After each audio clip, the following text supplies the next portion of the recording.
హల్లెలూయా, హల్లెలూయా. సంతోషంగా ఉన్నవారు రెండు చేతులు పైకెత్తి దేవాది దేవునికి కృతజ్ఞతాస్తుతులు చెల్లిద్దాం. హల్లెలూయా, హల్లెలూయా, హల్లెలూయా. ఎందుకు పనికి రాని ఈ ఎండిన ఎముకలలోన నీ జీవము పోసి మరలా నింపితివి. నేను బ్రతికున్నానయ్యా, నువ్వు చూస్తున్నావయ్యా, నన్ను పలుకరించిన చాలు యేసయ్యా. అందరూ నిండు హృదయాలతో నిండు మనసులతో చప్పట్లు కొడుతూ దేవాది దేవుని కృతజ్ఞతాస్తుతులు చెల్లిస్తూ పాటలు పాడుతూ ఆయన మహిమపరుద్దాం. నన్ను కన్నా వారి కన్నా మిన్నగా నన్ను ప్రేమించిన యేసయ్యా, నన్ను కన్నా వారి కన్నా మిన్నగా నన్ను ప్రేమించిన యేసయ్యా. నీకే ఆరాధన, నీకే ఆరాధన, స్తుతి ఆరాధన చేసేదా. నీకే ఆరాధన, నీకే ఆరాధన, స్తుతి ఆరాధన చేసేదా. నన్ను కన్నా వారి కన్నా మిన్నగా నన్ను ప్రేమించిన యేసయ్యా, నన్ను కన్నా వారి కన్నా మిన్నగా నన్ను ప్రేమించిన యేసయ్యా. స్తోత్రం యేసయ్యా, నీకే వందనాలు. ఊరా బాబా బాబా. హల్లెలూయా, లవర సందర వర వర వర వర. Hallelujah, hallelujah, hallelujah. Thank you daddy, thank you Jesus. లో వర సందర బాబా. స్తోత్రం.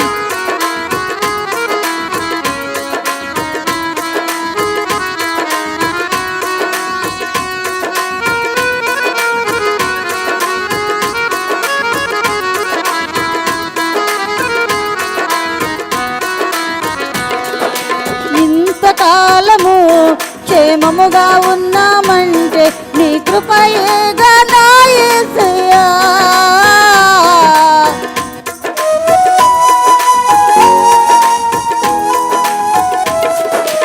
ఇంతకాలము క్షేమముగా ఉన్నామంటే నీ కృపయేగా మా యేసయ్యా. నేను బ్రతుకున్నానయ్యా, నువ్వు చూస్తున్నావయ్యా, నన్ను పలుకరించిన చాలు యేసయ్యా.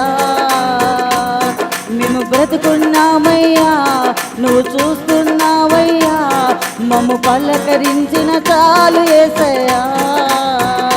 నీకే ఆరాధన, నీకే ఆరాధన, స్తుతి ఆరాధన చేసేదా. నీకే ఆరాధన, నీకే ఆరాధన, స్తుతి ఆరాధన చేసేదా. నన్ను కన్నా వారి కన్నా మిన్నగా నన్ను ప్రేమించిన యేసయ్యా.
నువ్వు చూస్తున్నావయ్యా, నన్ను పలుకరించిన చాలు యేసయ్యా. నేను బ్రతుకున్నానయ్యా, నువ్వు చూస్తున్నావయ్యా, మమ్ము పలుకరించిన చాలు యేసయ్యా. ఆరాధన నీకే ఆరాధన, అందరూ పాడదాం. నీకే ఆరాధన, స్తుతి ఆరాధన చేసేదా. నీకే ఆరాధన, నీకే ఆరాధన, స్తుతి ఆరాధన చేసేదా. మమ్ము కన్నా వారి కన్నా నిన్నగా మమ్ము ప్రేమించిన యేసయ్యా. నన్ను కన్నా వారి కన్నా మిన్నగా నన్ను ప్రేమించిన యేసయ్యా. దేవా, మందిరం మీదకి గురువు మీదకి మీరు దిగిరండి నాయన, మా మీదకి దిగిరండి నాయన. దాసనౌప్రయ్య గారిని మాకు వీలుగా ఇచ్చినందుకే వందనాలు, ఒక ప్రవక్తగా ఇచ్చినందుకే వందనాలు, మమ్మల్ని నడిపిస్తున్నందుకే వందనాలు. ఈ యొక్క బెంగళూరు పట్టణంలో ఈ మందిరమును మాకు ఇచ్చినందుకే వందనాలయ్యా. నీకే నమస్కారము చేసి నీ పాదాలు ముద్దులిచ్చిన మా కన్న తండ్రి వందనాలు. నా పాప భారము నీవు మోసినావయ్యా, నన్ను రక్షించి నా వెంట ఉన్నావయ్యా.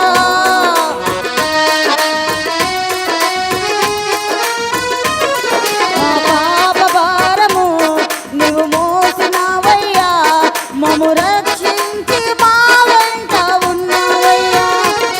నీలాగా నన్నెవరు ప్రేమించలేదయ్యా, నిన్ను విడచి నేనుండలేనయ్యా.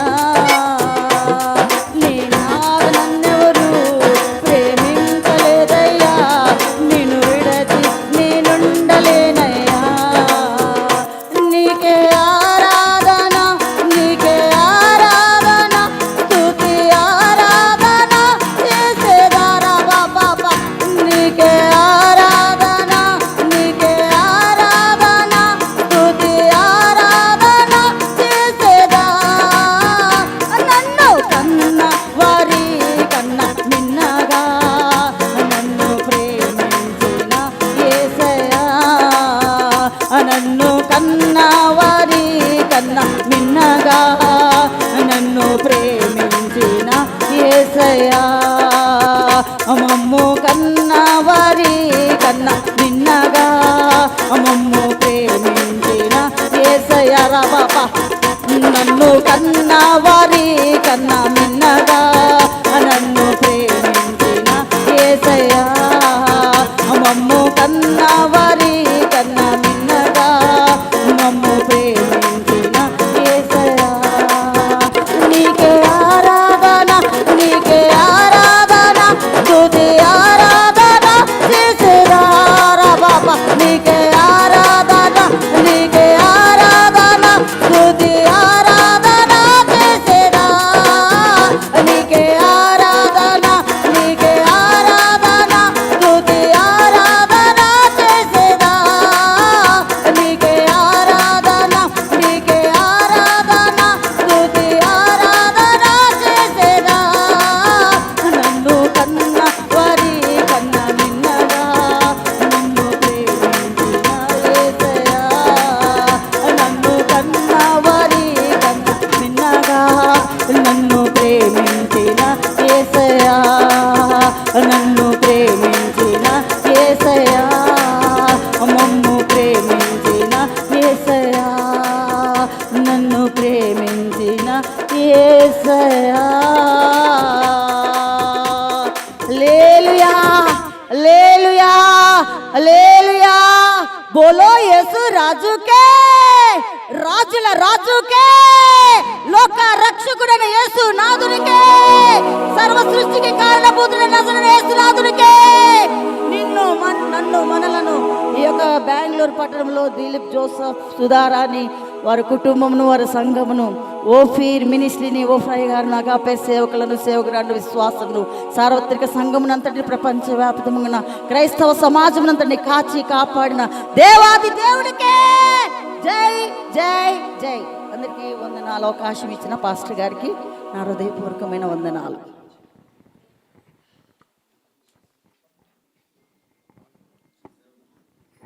మంచిది. మన మధ్యలో ఇంకా అభిషిక్త సేవకులు ఉన్నారు. నేను చర్చిలోనే చూశాను, ఇంకా బయటికి వెళ్ళాను. అందుకనే మన మధ్యలో ఉన్న పాస్టర్ రమేష్ గారు వేదిక మీదకి రావాల్సిందిగా ప్రభు నామమున మనవి చేస్తున్నాను. అట్లాగే పాస్టర్ ప్రభు పాస్టర్ గారు కూడా వేదిక మీదకి రావాల్సింది కోరుచున్నాను. యవనస్తులు చైర్ పట్టుకురావాలి.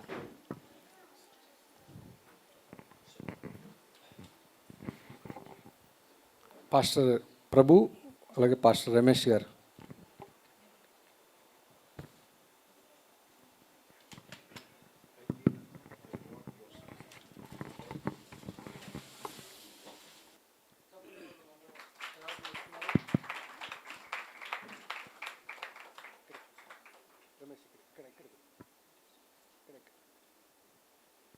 దేవునికి స్తోత్రం. హల్లెలూయా. ఒకసారి రెండు చేతులపైకి దేవునికి వందనాలు చెల్లిద్దామండి. హల్లెలూయా. అత్యంత ప్రాముఖ్యమైన సమయానికి వచ్చాం. మరి సకల ప్రవక్తల యొక్క అభిషేకం పొందుకున్నటువంటి మన ఆత్మీయ తండ్రి, వాక్య సేవకులు, మరి ఈ తరములో ఒక దావీదు వలె, పౌలు వలె, ఏలే వలె మరి సేవ చేస్తూ వందల మంది, వేల మంది సేవకులను తయారు చేసి వేలాది సంఘాలు నిర్మించినటువంటి ఓఫ్రీ మినిస్ట్రీస్ ఇంటర్నేషనల్ ఫౌండర్, ప్రెసిడెంట్ మా ఆత్మీయ తండ్రి ఓఫ్రయ్య గారికి సమయాన్ని అప్పగిస్తున్నాం. గట్టిగా ఒకసారి చప్పట్లు కొడుతూ దైవజనుడికి ఆహ్వానాన్ని పలుకుదాం.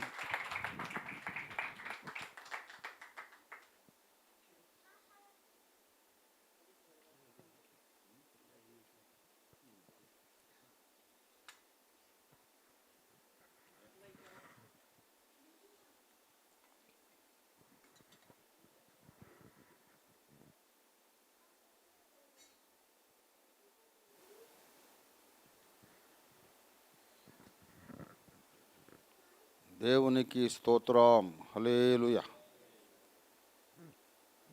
ప్రభునందు నాకు అత్యంత ప్రియులారా, ఈ అద్భుతమైన సమయాన్ని బట్టి దేవుని స్తుతిస్తున్నాను. చాలా ప్రాముఖ్యమైన సమయానికి వచ్చాం అని సైమన్ గారు చెప్తుంటే నేను భోజన సమయమేమో అనుకుంటున్నాను. ఎందుకంటే 2:30 అయిపోయింది. 2:30కు అయ్యేది ఇంకా ప్రాముఖ్యమైన సమయం భోజనమే కదా. అయినా సరే మరి కొంత ఆలస్యం అయింది. అయినా దేవుడు తనకు మహిమకరంగా, అద్భుతంగా ఈ ప్రతిష్టాపన కార్యక్రమం అంతా జరిగించుకున్నారు. దేవుని స్తోత్రం. ఇది దేవుని విజయం, దైవజనుడి విజయం. మరి నిజమే, ఆ పాత రోజులు అవన్నీ జ్ఞాపకం వచ్చినాయి నాకు. జోసెఫ్ దిలీప్ గారిని నేను అడిగినప్పుడు నేను వెళ్తాను బెంగళూరు అన్నారు.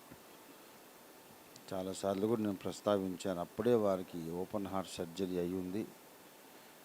అదంతా కుట్లు ఛాతీ మీద అంతా బుక్ ఓపెన్ చేసినట్టు చేసి గుండె బయటికి దిగి ఘోరమైన యాక్సిడెంట్. బైపాస్ కాదు, స్టంట్ వేయడం కాదు. అసలు ఆయన గట్టిగా మాట్లాడకూడదు, రెస్ట్ తీసుకోవాలి. మరి అలాంటి పరిస్థితిలో ఆయన బెంగళూరు రావడానికి సాహసం చేశారు. మరి అక్కడ ఎవరైనా తెలుసా అంటే ఎవరు తెలియదండి. దేవుడే నాకు తెలుసు, ఇంకెవరు తెలియదు అన్నారు. ఎవరు పరిచయస్తులు లేరు. మరి తాను అబ్రహాం ఎక్కడికి వెళ్ళాలో తెలియదు, అయినా వెళ్ళాడు అన్నట్లు బెంగళూరుకి పాస్టర్ జోసెఫ్ దిలీప్ గారు వచ్చారు. మరి ప్రియ సతీమణి పాస్టమ్మ గారు, ఆమె అద్భుతమైన సహకారిణి. వారి తల్లిగారు, అమ్మగారు కూడా విశ్వాస వీరురాలు. చక్కని బిడ్డలను కన్నారు. ఇద్దరిని, పాప బాబు ఇద్దరు కూడా రక్షణ పొంది తండ్రికి దేవ దర్శనంలో వారు కూడా సహకారులుగా నిలిచారు. ఇది ఒక అద్భుతమైన కుటుంబం, అద్భుతమైన కార్యం వారు ఇక్కడ జరిగించారు. దేవుడు వారి ద్వారా జరిగించబోతున్న అద్భుత కార్యాలకు ఇది నాంది మాత్రమే, ఇది ఆరంభమే కానీ ముగింపు కాదని నేను స్థిరంగా నమ్ముతున్నా. దేవుని స్తోత్రం కలుగును గాక. మరి పగలు 3 గంటలకు ప్రార్థన కాలమున శృంగారం అనే ద్వారం దగ్గర పేతురు యోహాను వెళ్తుండగా ఒక అద్భుతం దేవుడు చేశాడు. అలాగే ఇప్పుడు కూడా మరి పగలు 3 గంటలు దాదాపు కావస్తూ ఉంది. ఇంకొక అరగంట 35 మినిట్స్లో మనం శృంగారం అనే ద్వారం దగ్గరకు వస్తాం. దేవుని స్తోత్రం, దేవునికి మహిమ కలుగును గాక. నేను తప్పకుండా 3 గంటలకు ముగించాలని నేను ఆశిస్తున్నాను. పరిశుద్ధాత్మ దేవుని సహాయంతో నేను తొందరగా క్లుప్తంగా మాట్లాడి ముగిస్తాం. మెయిన్ మన ఉద్దేశం, ఈ కార్యక్రమం యొక్క, మన సమావేశం యొక్క ఉద్దేశం నెరవేరింది. మందిరాన్ని, పైన ఉన్న నివాస గృహాన్ని దేవుని మహిమ కొరకు ప్రతిష్ఠించాలి అనుకున్నాం. ఆ కార్యక్రమం జరిగిపోయింది. ఇప్పుడు క్లుప్తంగా మనం సందేశం పొందుకొని మనం ముందుకు వెళ్దాం. దేవుని స్తోత్రం కలుగును గాక. హల్లెలూయా, హల్లెలూయా, హల్లెలూయా. ప్రభువునందు నాకు అత్యంత ప్రియులారా, 27వ కీర్తనలోనికి మనం మన దృష్టి సారిద్దాం. చాలా క్లుప్తమైనటువంటి సందేశము, కట్టే కొట్టే తెచ్చే అన్నట్టుగా నేను చెప్పి ముగించుకుంటాను. 27వ కీర్తన మొదటి 3 వచనాలు మనం చదువుకుందాం. యెహోవా నాకు వెలుగును రక్షణయునై ఉన్నాడు, నేను ఎవరికి భయపడుదును? యెహోవా నా ప్రాణదుర్గము, ఎవరికి వెరతును? నా శరీర మాంసము తినుటకై దుష్టులు నా మీదికి వచ్చినప్పుడు, నన్ను బాధించు శత్రువులు నా మీదికి వచ్చినప్పుడు వారు తొట్టిల్లి కూలిరి. నాతో యుద్ధము చేయుటకు దండు దిగినను నా హృదయము భయపడదు. నా మీదికి యుద్ధము రేగినను దీనిలో నేను ధైర్యము విడువకుందును. చిన్న మాట ప్రార్థన చేసుకుందాం. ప్రేమ కలిగిన మా మహాపరిశుద్ధ తండ్రి, జీవాధిపతి అయిన మా దేవ, మిక్కిలి గొప్ప ప్రభు యేసయ్యా, నీకు స్తోత్రం. ఈ బెంగళూరు మహానగరంలో మీ దీన సేవకుడైన పాస్టర్ జోసెఫ్ దిలీప్ గారిని కుటుంబ సమేతంగా మీరు ఇక్కడికి నడిపించి, ప్రభువా, తమది కాని పరదేశము ఎవరు తమవారు లేరు ఇక్కడ బంధుజనం, అయినా సరే వారిని ఇక్కడ మీరు స్థిరపరిచి స్థాపించి వారి పనిని మీరు ఇక్కడ ఎస్టాబ్లిష్ చేసి మా తండ్రి అనేక ఆత్మలను పట్టుకునే కృప వారికి అనుగ్రహించి, ఇదిగో ఈ దినమున ఒక అద్భుతమైన మందిరాన్ని, వారి నివాస గృహాన్ని కూడా కట్టుకొని నీ మహిమార్థం ప్రతిష్ఠించడానికి ఇచ్చిన కృప కొరకు నీకు వందనాలు తండ్రి. వర్ణింపలేము నీ యొక్క మహిమను, నీ ప్రభావమును, నీ ఘటన సామర్థ్యమును మేము వర్ణింపలేము. ఏదైతే అసాధ్యమని మనుషులు అనుకుంటారో దానిని మీరు అవలీలగా సాధ్యపరిచే గొప్ప దేవుడవయ్యా, నీకు స్తోత్రాలు. ఈ సందర్భంగా సమాజ కూటముగా మేము కూడి ఉన్నాము. మీరు మాతో మాట్లాడండి, అందరితోనూ మాట్లాడండి. నాకు కనబడండి ప్రభు, అందరికీ కనబడుమని యేసయ్య అనంత శక్తియుత దైవనామమున త్రియేక దేవుని అనంత శక్తియుత సర్వోన్నత నామమైన యేసుక్రీస్తును నామమున మేము వేడుకొని స్వతంత్రించుకొని ప్రార్థిస్తున్నాము తండ్రి. ఆమేన్, ఆమేన్. ప్రభునందు నాకు అత్యంత ప్రియులారా, ప్రసంగ ప్రారంభమవుతున్నది. శ్రద్ధగా ఆలకించాల్సిందిగా నా మనవి. చదవబడిన లేఖన భాగములో దావీదు మహారాజు, దావీదు భక్తుడు అంటూ ఉన్నాడు, నా మీదికి యుద్ధము రేగినను అంటున్నాడు. నా మీదికి యుద్ధం, నా మీదికి యుద్ధం అంటే ఒక ఏకవచనం వాడాడు. యాజ్ ఎ పర్సన్, ఒక వ్యక్తిగా నాతో యుద్ధం చేయడానికి కొందరు వస్తున్నారు.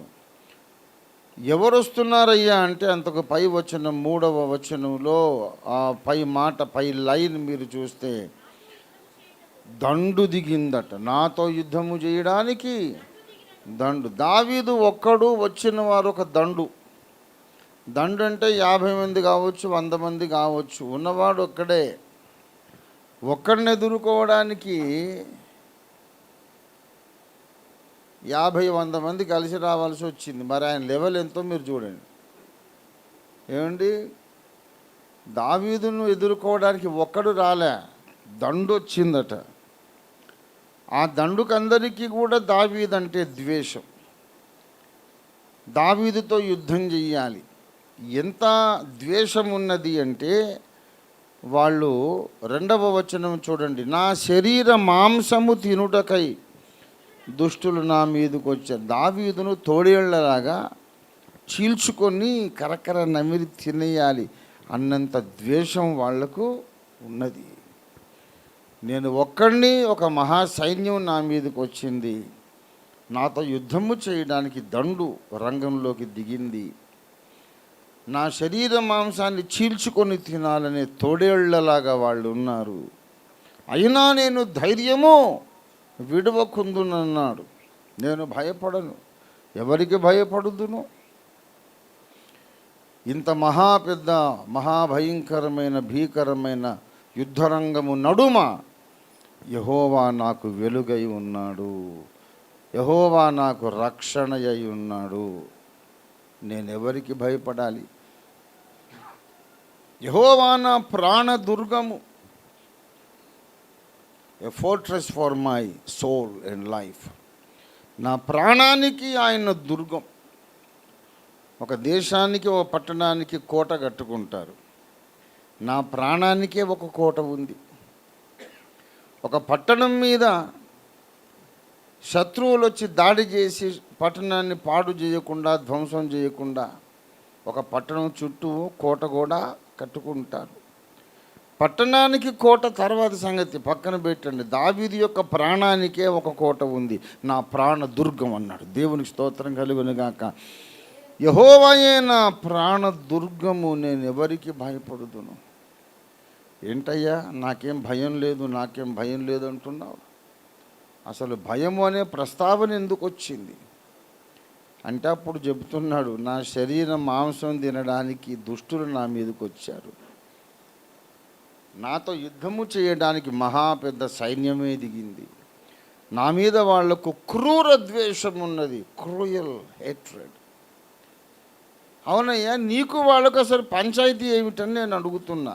ఇంతమందిని ఒక్కడి మీదకి ఎందుకు వచ్చారు? వాళ్ళు ఇశ్రాయేలు దేశం మీదకి దండెత్తి రాలేదు, దావీదు అనే వ్యక్తి మీదకి వచ్చారు. అది విషయం. దావీదు అనే ఒక వ్యక్తి మీదికి ఒక సైన్యం వచ్చింది. ఇశ్రాయేలు దేశం మీదికి యుద్ధానికి వచ్చిందంటే అర్థం చేసుకోవచ్చు. ఫిలిస్తీయులు ఉన్నారు, సిరియా దేశం ఉన్నది, చుట్టుపక్కల అనేకమైన దేశాలు ఉన్నాయి. ఇశ్రాయేలుకు శత్రు దేశాలు. వాళ్ళు ఎవరైనా ఇశ్రాయేలు మీదకి దండెత్తి రావచ్చు. అషూరు రాజు, బబులోను రాజు, సిరియా రాజు అందరూ దండెత్తారు. ఇవాళ ఇశ్రాయేలు దేశం మీదికి రాలేదు ఈ దండు, దావీదు అనే ఒక మనిషి మీదకి వచ్చారు. నాతో యుద్ధం వచ్చేట్టుగా. నీకు వాళ్ళకి ఏంటి గొడవ? అసలు వాళ్ళకి ఏమైనా నువ్వు మోసం చేసావా, అన్యాయం చేసావా, వాళ్ళ డబ్బులు తిన్నావా, వాళ్ళ ఇంటికి వెళ్ళావా, ఏమైనా నువ్వు వాళ్ళకు కోపం తెప్పించే పని ఏమైనా చేసావా అంటే, బాబు నేను వాళ్ళ ఇంటికి పోలేదు, వాళ్ళ డబ్బులు తీసుకోలేదు, వాళ్ళ ఇంట్లోని ఆడోళ్ళతో నేనేమి చెడుగా ప్రవర్తించలేదు, నేను ఏమీ చెయ్యలేదు, కానీ వాళ్ళకు కోపము తెప్పించేదైతే ఒకటి చేశాను నేను. అది నిజమే, ఒప్పుకుంటున్నా. వాళ్ళకు నా మీద కోపం వచ్చిందంటే ఒక కారణం ఉంది. ఆ కారణం ఏంటంటే 38వ కీర్తన 20వ వచనంలో చెప్పాడు, నేను ఉత్తమమైన దానిని అనుసరించుచున్నందున వారు నాకు అద్దిగది అసలు సంగతి. వీళ్ళందరూ ఎవరంటే ఉత్తమమైనది ఇష్టము లేని వ్యక్తులు, ఉత్తమమైన దానిని ద్వేషించే వ్యక్తులు. వాళ్ళకు ఉత్తమత్వం అంటే ఇష్టం లేదు, పర్ఫెక్షన్ అంటే ఇష్టం లేదు. ప్రేమలో, నీతిలో, యథార్థతలో, సత్యములో, అన్ని శుభలక్షణాలలో ఉత్తమత్వం, క్లైమాక్స్, పరాకాష్ఠ స్థాయికి వెళ్ళినప్పుడు ప్రేమలో శ్రేష్టమైన అంతస్తు, శిఖరాగ్రం, సత్యములో, నీతిలో, న్యాయములో, తర్కములో శ్రేష్టమైన స్థానానికి, శిఖరం దగ్గరికి వెళ్ళామనుకో, అక్కడ ఉండే ప్రేమ, సత్యం, న్యాయం, నీతి, పరాకాష్ఠ స్థాయిలో ఉండే ప్రేమ, సత్యము, నీతి, న్యాయం పేరే నజరేయుడైన యేసు. దేవునికి స్తోత్రం కలుగునుగాక. దావీదు ఉత్తమమైన దానిని ప్రేమించుచున్నాడు, అంతేకాదు ఉత్తముడైన వాణిని కూడా ఆయన ప్రేమిస్తున్నాడు. దేవునికి స్తోత్రం కలుగునుగాక. 34వ కీర్తన 8వ వచనం, హల్లెలూయా. యెహోవా ఉత్తముడని, ఏమండి, యెహోవా ఉత్తముడు అట, మీరు రుచి చూచి తెలుసుకొండర్రా అంటున్నాడు. ఈ ఉత్తముడైనటువంటి యెహోవా దేవుణ్ణి ఈయన రుచి చూచి తెలుసుకున్నాడు. ఉత్తముడైన యెహోవాను రుచి చూచి తెలుసుకోవడమే కాకుండా ఆ యెహోవాను ఏం చేస్తున్నాడంటే 18వ కీర్తన 1వ వచనం, యెహోవా నా బలమా నేను నిన్ను హల్లెలూయా ప్రేమించుచున్నాను. ఇప్పుడు చెప్పండి, ఉత్తముడైన వాడెవడు? యెహోవా ఉత్తముడు. దేవుని స్తోత్రం కలుగును గాక. ఆ ఉత్తముడైన వాడిని దావీదు ఏం చేస్తున్నాడు? ప్రేమించుచున్నాడు. ఉత్తముడైన వాడిని ప్రేమిస్తున్నాడు గనుక ఉత్తమమైన వాటిని కూడా ఆయన ప్రేమిస్తున్నాడు. ఉత్తమమైన లక్షణాలను ప్రేమిస్తున్నాడు, ఉత్తమమైన వ్యక్తిత్వాన్ని ప్రేమిస్తున్నాడు. 25వ కీర్తన 8వ వచనంలో, యెహోవా ఉత్తముడును యథార్థవంతుడునై ఉన్నాడు. దేవునికి స్తుతి కలుగునుగాక. యెహోవా ఉత్తముడు 34:8లో చెప్పాడు, 25:8లో కూడా చెప్పాడు. యెహోవా ఉత్తముడు. ఆయన ఉత్తమత్వం ఏమిటంటే ఆయన యథార్థత. దేవునికి స్తోత్రం కలుగునుగాక. దేవుడు ఎప్పుడూ సత్యవంతుడు, దేవుడు ఎప్పుడు కూడా న్యాయము తప్పనివాడు, మాట తప్పనివాడు. దేవునికి స్తుతి కలుగునుగాక. దేవుణ్ణి ప్రేమిస్తున్న ప్రతివాడు కూడా ఉత్తమ లక్షణాలను ప్రేమించాలి. దేవుణ్ణి ప్రేమించేవాడు నీతిని ప్రేమించాలి. దేవుణ్ణి ప్రేమించేవాడు పరిశుద్ధతను ఆటోమేటిక్గా ప్రేమిస్తాడు. దేవుణ్ణి ప్రేమించేవాడు సత్యాన్ని ప్రేమిస్తాడు, యథార్థతను కోరుకుంటాడు. నువ్వు దేవుణ్ణి ప్రేమించి అబద్ధాన్ని ఎలా ప్రేమిస్తావు? దేవుణ్ణి ప్రేమించి అన్యాయాన్ని ఎలా ప్రేమిస్తావు? దేవుణ్ణి ప్రేమించి అధర్మమును, వేషధారణను, కపటమును, మోసాన్ని ఎలా జరిగిస్తావు నువ్వు? It's impossible. దేవుణ్ణి ప్రేమించేవారు ఎప్పుడు కూడా నీతిని అనుసరించి నడుచుకోవాలి. ఆయన నీతిమంతుడు. నీతిగా ప్రవర్తించమని ఆయన డిమాండ్ చేస్తున్నాడు. దేవునికి స్తోత్రం కలుగునుగాక. దయచేసి 34వ కీర్తనలోనే చూడండి, 15వ వచనం, యెహోవా దృష్టి నీతిమంతుల మీద ఉన్నది. ఏమండి, 17వ వచనం, నీతిమంతులు మొరపెట్టగా యెహోవా ఆలకించునట. దేవునికి స్తోత్రం కలుగునుగాక. ఆయన దృష్టి నీతిమంతుల మీద ఉన్నది. దేవుడే మాట్లాడుతున్నాడు, దేవుడే పిలుపునిస్తున్నాడు. 11వ వచనం, పిల్లలారా మీరు వచ్చి నా మాట వినుడి, యెహోవా యందలి భయభక్తులు నేను మీకు బ్రతకగోరువాడు ఎవడైనా ఉన్నాడా? మేలునందుచు అనేక దినములు బ్రతకగోరువాడు ఎవడైనా ఉన్నాడా? ఉంటే మీరు పని చేయండర్రా. ఏం చేయాలి అంటే 14వ వచనం, కీడు చేయడం మానేయాలి, మేలు చేయాలి. దేవునికి స్తోత్రం. చెడ్డ మాటలు పలుకకుండా నీ నాలుకను కాచుకోవాలి, కపటమైన మాటలు పలుకకుండా నీ పెదవులను కాచుకోవాలి, సమాధానాన్ని వెదకాలి. ఇదంతా పరిశుద్ధమైన దేవుని క్యారెక్టర్ అన్నమాట. దేవునికి స్తోత్రం కలుగునుగాక. హల్లెలూయా. ఆయన మాట తప్పని వాడు. దేవుడు ఎలాంటి వాడండి? ఆయన మాట తప్పని వాడు. మరి ఆయన బిడ్డలు కూడా ఎలా ఉండాలి ఏమండి? దేవుడు మాట తప్పని వాడు. మరి ఆయన బిడ్డలు మాట తప్పాలనా? రోజు ఒక మాట మాట్లాడాలా? 15వ కీర్తన 4వ వచనం చూడండి దయచేసి. 15వ కీర్తన 4వ వచనం, అతని దృష్టికి నీచుడు అసహ్యుడు.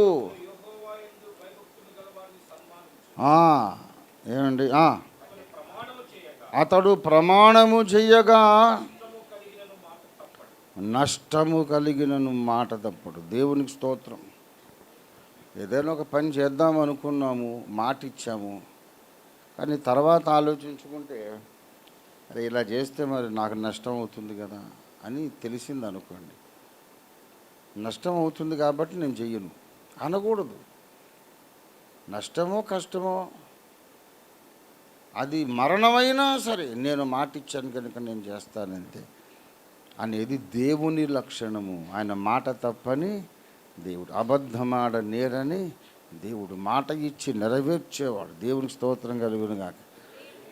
దేవుడు ఆ మాట నిలబెట్టుకునే లక్షణం కలిగిన వాడు కనుకనే మనందరం రక్షణ పొందాం. ఎప్పుడో మాట ఇచ్చాడు, కన్యగర్భాన పుట్టి మిమ్మల్ని ఉద్ధరిస్తానని మాట ఇచ్చినాక 4000 ఏళ్లకు కరెక్ట్గా ఆయన చెప్పిన బెత్లెహేములోనే, దావీదు వంశంలోనే, కన్యగర్భంలోనే ఆయన జన్మించాడు. మాట నిలబెట్టుకున్నాడు. దేవునికి స్తోత్రం కలుగునుగా. నా యొద్దకు వచ్చి వారిని నేను ఎంత మాత్రము త్రోసివేయనన్నాడు. ఆ మాట నిలబెట్టుకున్నాడు. మనమందరం వచ్చాం, బాప్తిస్మం పొందాం. ఆయన మనల్ని త్రోసివేయలేదు. దేవునికి స్తోత్రం కలుగునుగాక. ఆయన సత్యవంతుడు, మాట తప్పనివాడు. అది దావీదుకు కూడా ఇష్టం. దావీదు కూడా మాట తప్పడు. నీతిమంతుడు ప్రమాణము చేయగా నష్టము కలిగినా మాట తప్పడు. అది దేవుని లక్షణం. దేవుణ్ణి గురించి తెలుసుకొని ధ్యానించి ప్రత్యక్షత పొంది ఆరాధించి ఆరాధించి ఆరాధించి భక్తుడు కూడా దేవుని లక్షణాలను తనలోనికి జీర్ణించుకుంటాడన్నమాట.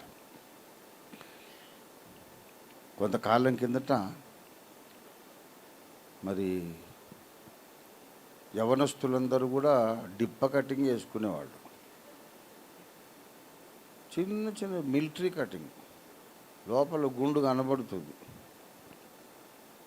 అదే అప్పట్లో స్టైలు, అప్పట్లో ట్రెండ్ అట్లా ఉండడమే నార్మల్ అన్నమాట. కొంతకాలం అయిన తర్వాత ఈ వాడికి చెవులు ఉన్నాయో వాడನ್ನು కోసేసాడో తెలియకుండా ఈ కుక్కలకు కొన్నిటికి దొంగ బుద్ధి ఉంటుంది. ఎవరు ఇంట్లో లేనిది చూసి అట్టేటి చూసి ఎవరు లేకపోతే తడక తోసుకొని లోపలికి వెళ్ళిపోయి పొయ్యి మీద ఉన్న అన్నం కూర అంతా తినేసి వెళ్ళిపోద్ది. దొంగ కుక్కలు ఉంటాయి. దాన్ని గుర్తుపట్టడానికి ఏం చేస్తారంటే ఊరి పెద్దలు కుక్కను చంపొద్దు, కుక్కను చంపితే మహాపాపం అని దాని చెవులు కత్తిరిస్తారు. మీరు చూసారా? కొన్ని కుక్కలకు చెవులు కత్తిరించి ఉంటాయి. ఎందుకు దాని చెవులు కత్తిరించారు అంటే అదొక ఐడెంటిఫికేషన్ మార్క్ అన్నమాట. ఊళ్ళో వాళ్ళందరూ దీంతో జాగ్రత్తగా ఉండండి, ఇది దొంగ కుక్క అని అండి. అలాగా మరి కొన్ని లక్షణాలు ఉంటాయన్నమాట. ఈ లక్షణాలు మనకు ఉండకూడదు. దేవుని బిడ్డలారా, ఆ చెవులు కత్తిరించిన కుక్కలాగా కొంతమంది అసలు వాడికి చెవులు ఉన్నాయో లేవో తెలియకుండా ఇక్కడ దాకా ఇట్లా పెట్టి, నీ చెవులేవురా ఎటు పోయినాయి అసలు అని అంటే, ఉన్నాయి తాతయ్య అని ఇట్లా తీసి చూపి, ఓహో ఎందుకు దాచుకున్నావు మరి అంటే, ఎవడో సినిమా స్టారు ఆ హెయిర్ స్టైల్ వేసాడట. ఒకప్పుడు మాకు మామూలుగా ప్యాంట్లు ఉండేవి, తర్వాత టైట్గా స్కిన్ టైట్గా ప్యాంట్లు అలవాటు. అది ఎందుకురా మరి, కూర్చున్నా లేచినా ఇబ్బంది కదా. ఒక్కోసారి పాపం వాడు స్కూటర్ ఎక్కబోయి మోటార్ బైక్ ఎక్కబోయి ఇలాగంటే పర్రమని ప్యాంటు చినిగిపోయింది. ఎందుకు ఈ బాధ అంటే, ఏదో సినిమాలో ఎవడో అలా టైట్ ప్యాంట్లు వేసుకున్నారట. కొంతకాలం అయినాక తొడల వరకు మోకాళ్ళ వరకు టైట్గా ఉండి కింద నుంచి బెల్ షేప్లో ఆ బెల్ బాటము కింది దాకా వచ్చి వాడు రోడ్లు ఊడుస్తూ పోయేవాడు నడిచేటప్పుడు. మున్సిపాలిటీ వాళ్ళకి పని లేకుండా వాడు వెళ్తూ ఉంటే రోడ్ అంతా ఊడ్చినట్టు క్లీన్ అయిపోయేది. ఈ రోడ్లు ఊడ్చే ఉద్యోగం ఎందుకురా నీకని అంటే, కాదు అంకుల్, ఒక సినిమా స్టారు ఇలాంటి ప్యాంట్లు వేసుకున్నాడు. వాడు ఏ తిక్క వేషాలు వేస్తే వీళ్ళందరూ అదే తిక్క వేషాలు వేస్తారు అండి. మరి మళ్ళీ ఈ రోజుల్లో మళ్ళీ ఇక్కడ ఈ పైదాకా అంటకత్తెర ఒట్టి ఇక్కడే వెంట్రుకలు ఉంటాయి. ఎన్ని తిప్పలు పడుతున్నారు. వాళ్ళకి ఇష్టమైనటువంటి సినిమా స్టార్ లక్షణాలు వాడిలాగా నేను ఉన్నాను. ఒక పాప ఒక ఊర్లో నేను చూసాను, యవనస్తురాలే, ఆమె ఇట్లా బాబ్డ్ హెయిర్ ఇక్కడ దాకా పెట్టుకుంది. పెద్ద అంటే యవనస్తురాలు. ఏంటి పాప, ఆడపిల్లవి చక్కగా నువ్వు జడ వేసుకోవచ్చు కదా, కొప్పు వేసుకోవచ్చు, ఏదన్నా చేయవచ్చు, ఇదేంటి బాబ్డ్ హెయిర్ అంటే, నేను మాయావతి అభిమానినండి, బెహన్జీ మాయావతి గారి అభిమాని. ఎవరి మీద ఎక్కువ అభిమానం ఉంటుందో అనుకోకుండా వాళ్ళలాగా డ్రెస్సింగు, వాళ్ళలాగా హెయిర్ స్టైలు, వాళ్ళలాగా మాట్లాడడం, వాళ్ళ బాడీ లాంగ్వేజ్, ఒక సినిమా స్టార్ను ఎక్కువ హీరో వర్షిప్ చేసి వాళ్ళలాగా ఉండాలి, లేకుంటే నా బ్రతికే వ్యర్థం అనుకుంటాడు. అనుకోకుండా ఆ లక్షణాలు, ఆ బాడీ లాంగ్వేజ్, ఆ హెయిర్ కట్, అలాంటి బట్టలు వీడికి వచ్చేస్తాయి. మరి ఉత్తముడైన దేవుణ్ణి ప్రేమించేవాడికి ఆ లక్షణాలు కొన్ని రావద్దా? అది నా పాయింట్. ఏమండి, వాక్యం వదిలిపెట్టిన బెల్బాటము, బాబ్డ్ హెయిరు, హిప్పీ కటింగ్, దీని మీద పడ్డాడేమిటి, పాయింట్ మర్చిపోయాడు అనుకోవద్దు. నా పాయింట్ ఏమి ఎప్పుడు మర్చిపోను, ఖచ్చితంగా పాయింట్లో ఉంటా. ఈ లోకపు ప్రజలు లోక సంబంధమైన వ్యక్తులను ప్రేమించి వాళ్ళలాగా ఉండడానికి ప్రయత్నిస్తున్నారు. మరి దేవుని సంబంధులు దేవుణ్ణి ప్రేమించి దేవునిలాగా ఎందుకు ఉండరు? దేవుడు యథార్థవంతుడు, మరి వీళ్ళెందుకు యథార్థవంతులు గారు? దేవుడు మాట తప్పడు, వీళ్ళెందుకు మాట తప్పుతుంటారు? ఒక సినిమా స్టార్ను ప్రేమించి అభిమానించిన సినీ అభిమానులకున్న పాటి అంత మాత్రం ప్రేమైన యేసయ్య మీద మనకు లేదా? నువ్వు నిజముగా యేసును ప్రేమిస్తే యేసులాగా ఉండటానికి ప్రయత్నం చేస్తావు. ప్రయత్నం చెయ్యాలి అనడం లేదు నేను. వాళ్ళందరికీ ఎవడు బోధ చేస్తే తలకాయ అలాగా వాళ్ళ బట్టలు అలాగా ఎందుకు మార్చుకున్నారు ఎవడని చెప్పాడా? ఏ సినిమా స్టార్ అని ఎప్పుడేం చెప్పాడా? ఒరే నా అభిమానులందరూ నాలాగే హెయిర్ కట్ వేసుకున్నాను చెప్పాడా? మరి వీడు ఎందుకు అట్లాంటి హెయిర్ కట్ వేసుకుంటాడు? చెప్పనక్కర్లేదు, ప్రేమకు అది రుజువు. ఎవరి మీదైతే ప్రేమ ఉంటుందో వాళ్ళలాగా మనం ఆటోమేటిక్గా తయారవుతాం. మరి యేసయ్యకు స్తుతులు పాడుతాం, ఆరాధన చేస్తాం, కానుకలు ఇస్తాం, అన్నీ చేస్తాం. ఆయనలాగా అవుదామని మాత్రం లేదు మనకు. ఆయన దేవుడండి, దేవుడిలాగా మనం ఉండడం ఏంటి అనే మాటకు కూడా ఆస్కారం లేదు. నేను క్రీస్తును పోలి నడుచుకున్నాను, మీరు నన్ను పోలి నడుచుకోమన్నాడు పౌలు. యేసయ్య దేవుడు, మరి పౌలు దేవుడా? నేను దూషకుడను, హానికరుడను, హింసకుడను, ప్రధాన పాపిని అన్నటువంటి ఆ వ్యక్తిని క్రీస్తును పోలిన వ్యక్తిగా దేవుడు చెక్కాడు. మరి నిన్నెందుకు చెక్కడు? ఆశ లేదు కాబట్టి, ప్రయత్నం లేదు కాబట్టి, ప్రార్థన చెయ్యం కాబట్టి, అసలు ఆ కోరికే లేదు కాబట్టి. గనుక ఉత్తముడైన యెహోవాను ప్రేమించి దావీదు రెండో స్టెప్లో ఏం చేశాడు? ఉత్తమమైన దానిని అనుసరించాడు. దేవునికి స్తోత్రం కలుగును గాక. హల్లెలూయా. ఉత్తమమైన వ్యక్తిత్వము, ఉత్తమమైన జీవిత విధానము, ఉత్తమమైన భక్తి, విశ్వాసము, ఆరాధన, ఇవన్నీ కూడా దావీదు సాధన చేశాడు. దేవునికి స్తోత్రం కలుగును గాక. హల్లెలూయా. ప్రియులారా, ఆ ఉత్తమమైన వానిని ఆరాధించినందుకు, ఉత్తమమైన విషయాలను అనుసరించినందుకు కొంతమంది శత్రువులైనారట. ఎందుకు శత్రువులయ్యారు? నాకు ఇష్టం వచ్చిన దేవుణ్ణి, నాకు నచ్చిన దేవుణ్ణి నేను ఆరాధించుకుంటానయ్యా, నువ్వెందుకు నాకు శత్రువు అవుతావు? నేను ఎవరినైనా ఆరాధించుకుంటాను, నీకెందుకు నా మీద శత్రుత్వం? నన్ను చీల్చుకొని తినేయాలి, చంపేసేయాలి అని 100 మంది ఒక్కడి మీదకి వచ్చారేమిటి? నాకు ఆ మాత్రం స్వాతంత్రం లేదా? నాకు ఇష్టమైన ఆహారం తీసుకుంటాను, నాకు ఇష్టమైన బట్టలు వేసుకుంటాను, నాకు నచ్చిన దేవుణ్ణి ఆరాధించుకుంటాను. నీ సొమ్మేం పోయింది? నీవెందుకు నన్ను ద్వేషించాలి? అక్కడ ఒక దేవ రహస్యం, విశ్వరహస్యం, బ్రహ్మ రహస్యం ఏంటంటే, దేవుణ్ణి నిర్హేతుక ద్వేషముతో ద్వేషించిన నిత్య చీకటి మూట ఈ భూగ్రహాన్ని పరిపాలిస్తున్నాడు. దేవుణ్ణి నిర్హేతుకముగా ద్వేషించి పరలోకంలో తిరుగుబాటు చేసి దేవుని సన్నిధి నుండి పడద్రోయబడినటువంటి దుర్మార్గుడు, దుష్టుడు, అపవాది, అబద్ధికుడు, నరహంతకుడు, మోసగాడు, వాడు ఈ భూగ్రహానికి ఇప్పుడు రాజు. లీగల్గా, చట్టబద్ధంగా వాడు ఈ భూగ్రహానికి రాజు. ఎందుకు చట్టబద్ధం అంటున్నానంటే, దేవుడు భూగ్రహాన్ని తయారు చేసి ఆదామును మట్టితో తయారు చేసి ఆదాముకు ఆజ్ఞాపించాడు. ఆదాముకు, హవ్వకు ఏంటి? మీరు ఫలించండి, భూమిని నిండించండి, ప్రతి జీవిని మీరు ఏలుడి. దేవునికి స్తోత్రం కలుగునుగాక. భూమిని లోబరుచుకొని ఏలండి. ఇది ఎవరిచ్చిన అధికారం? సృష్టికర్తే ఇచ్చిన అధికారం. ఎవరికి అధికారం ఇచ్చాడు? ఆదాముకు అధికారం ఇచ్చాడు. కనుక చట్టబద్ధంగా ఇప్పుడు ఎవరు భూగ్రహానికి రాజు? ఆదామే రాజు. సర్పంగాడు వచ్చాడు. వాడేదో దేవుని మాట కాదు, నా మాట వినండి, మీరు బాగుంటారు, దేవతలు అయిపోతారు అన్నాడు.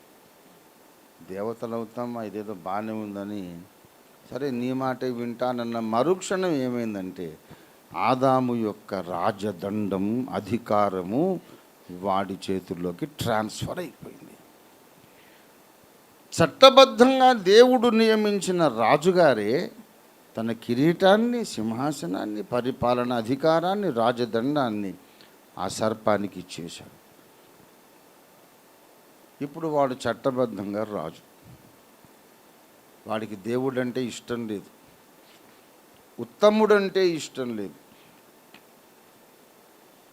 ఎవరైనా ఉత్తమంగా ఉందాం, ఉత్తముడికి ఇష్టంగా, ఉత్తముడైన దేవునికి అనుకూలంగా నేను ఉండాలి అని ఎవరైనా అనుకుంటే, ఉత్తముడైన దేవునిని ద్వేషించినటువంటి సర్పం వీడిని కూడా ద్వేషిస్తాడు.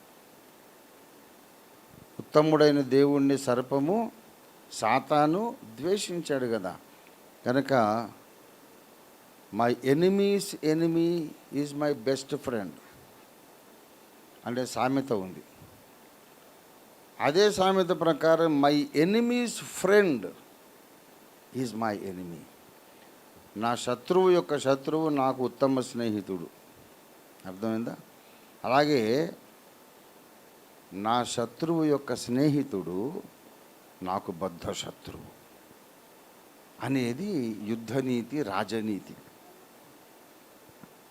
నాకు బద్ధ శత్రువు ఉన్నాడు, వాడంటే ప్రాణం పెట్టేంత ప్రేమించే ఒకడు ఉన్నాడు. వీడు నాకు శత్రువే, వాడు నాకు థ్రెట్ అన్నమాట, నాకు ప్రమాదం వాడు. యెహోవా దేవుణ్ణి లూసిఫరు ద్వేషిస్తున్నాడు గనుక ఆయనను ప్రేమించే వాళ్ళందరినీ లూసిఫరు ద్వేషిస్తాడు. వాడు ద్వేషిస్తే మరి మనుషులు ఎందుకు ద్వేషించాలి మనల్ని అంటే అసలు రహస్యం ఏంటంటే ఈ లోకులందరూ వాని గుప్పిట్లోనే ఉన్నారు. 1 యోహాను పత్రిక 5వ అధ్యాయం 18వ వచనం చూడండి దయచేసి. 5:19 మనము దేవుని సంబంధులమనియు లోకమంతా ఎవరి యందు ఉన్నది? దుష్టుని యందు పడి ఉన్నది. The whole world is in the evil one. ఒకప్పుడు మనము కూడా అదే గుంపులో ఉన్నాం. ఒకప్పుడు మనము దుష్టుని పరిపాలనలో ఉన్నవాళ్ళమే. కానీ దేవుడు ఒక అద్భుత కార్యం చేశాడు. దుష్టుని వశములో ఉన్నటువంటి ఈ మానవ సమాజములో నుండి నిన్ను నన్ను ఆయన బయటికి తెచ్చేశాడు, వేరు చేశాడు. దేవునికి స్తోత్రం కలుగును గాక. యోహాను సువార్త 15వ అధ్యాయం 19వ వచనం. మీరు లోక సంబంధులైన ఎడల లోకము తన వారిని స్నేహించును, అయితే మీరు లోక సంబంధులు కారు. నేను మిమ్మును లోకములో నుండి ఏర్పరచుకొంటిని గనుక అందుచేతనే లోకము మిమ్మును ద్వేషించుచున్నది. అంతకుముందు 18వ వచనం చూడండి.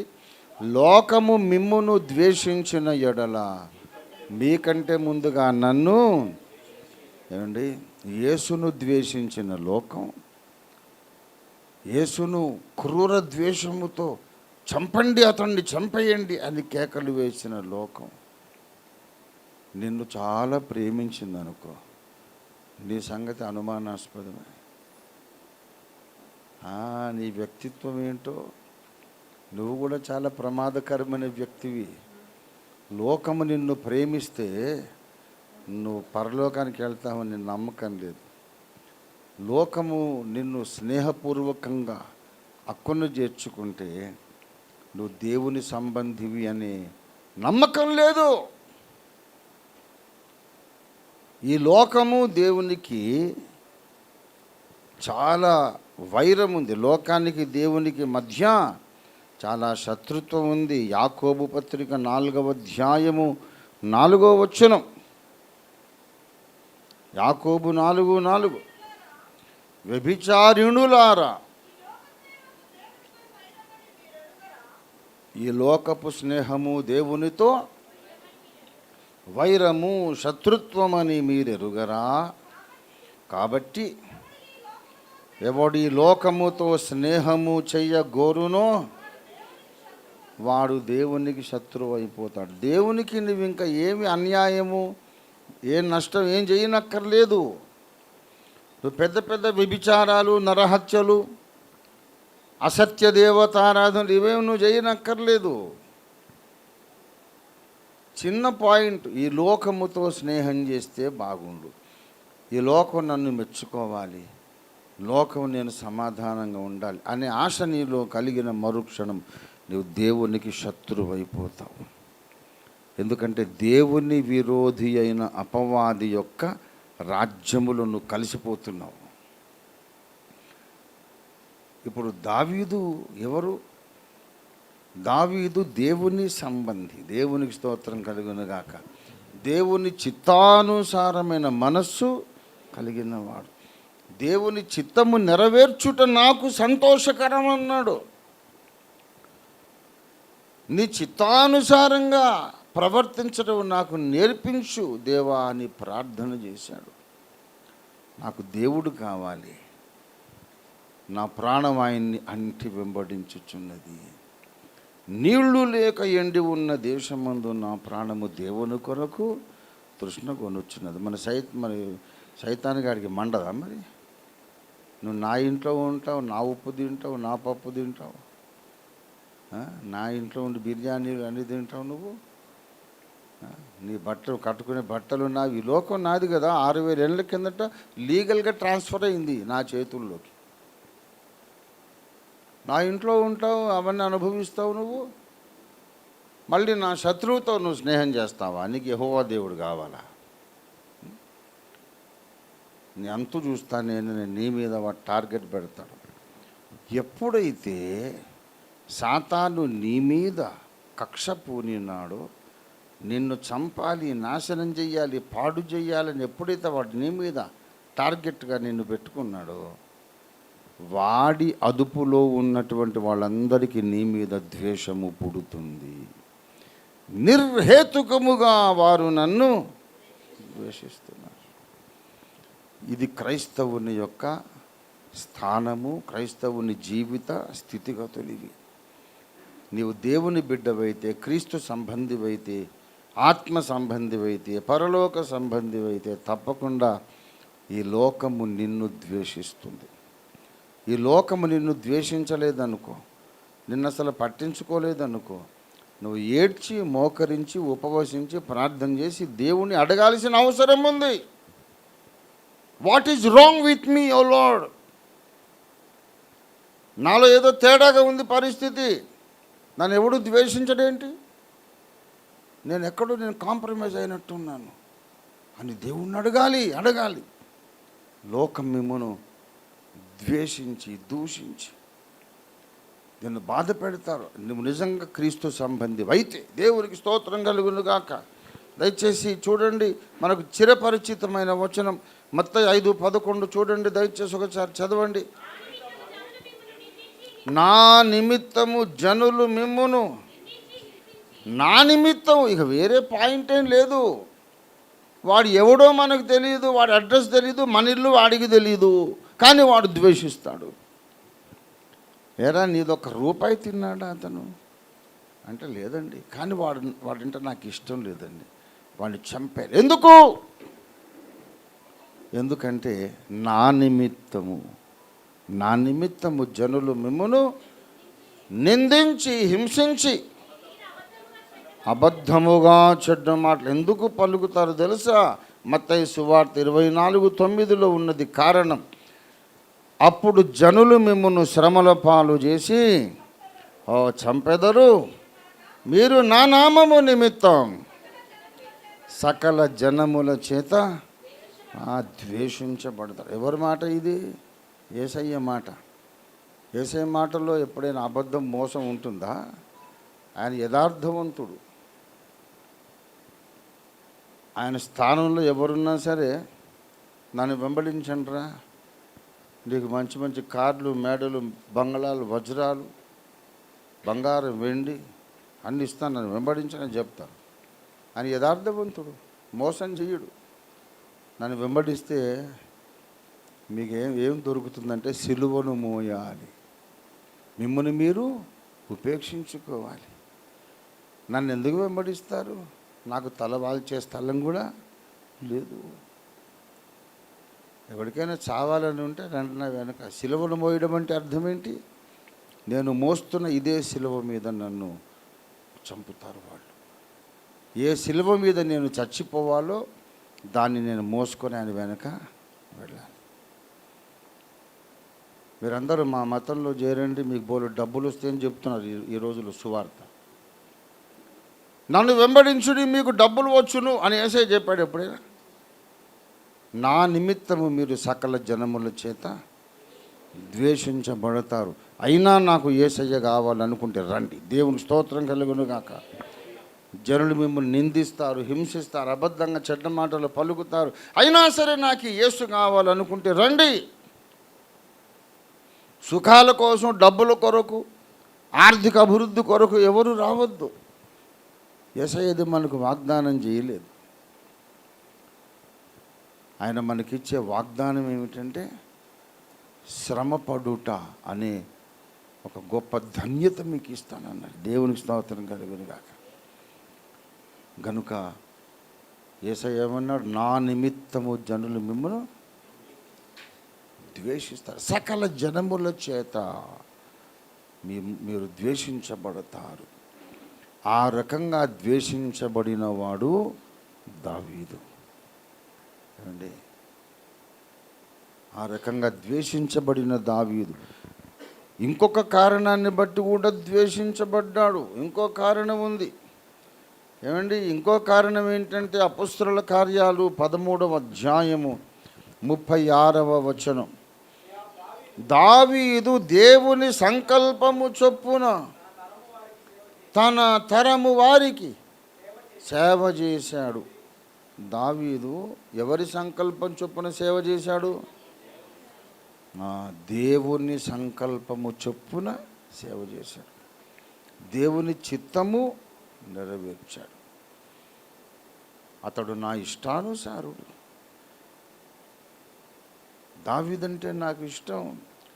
అతని మనస్సు ఎలాంటిది తెలుసా? నా చిత్తానుసారమైన మనస్సు కలిగిన వాడు అని దేవుడే సాక్ష్యం ఇచ్చాడు. గనుక దేవుని శత్రువైన సాతాను శిబిరములో ఉన్న వాళ్ళందరూ కూడా దావీదును ద్వేషించారు. ఇప్పటికీ అదే జరుగుతుంది. ఒక విచిత్రం చెబుతా. సువార్త చెబితే కొడతారండి. సువార్త చెబితే కొడతారు. సరే అంటే ఏదన్నా దేశానికి కీడు చేస్తే కొట్టాల్సిందే.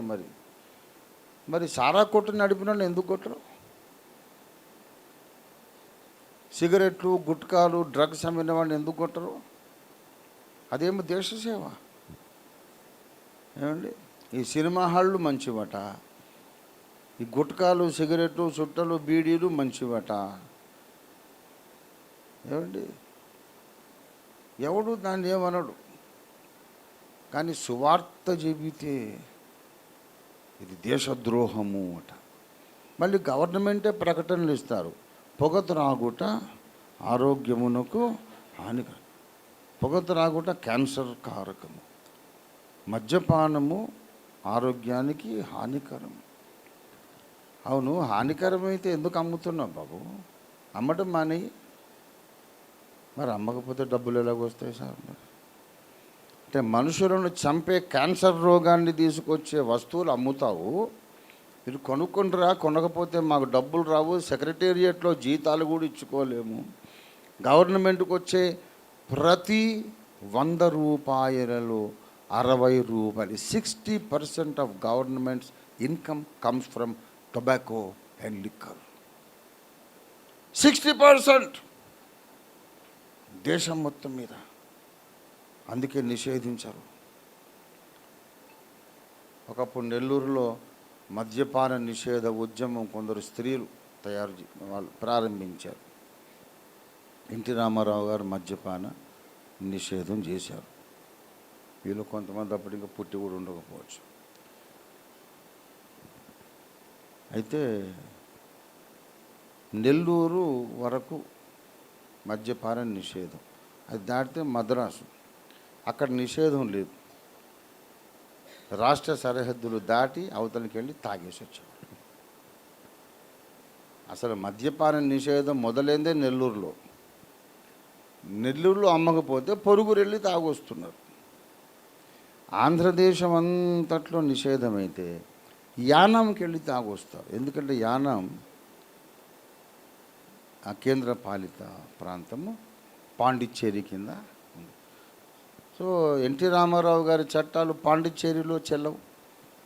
కాబట్టి ఇది పాండిచ్చేరి ప్రభుత్వం యానంలో 10 రెట్లు ఎక్కువ రేటు పలికింది.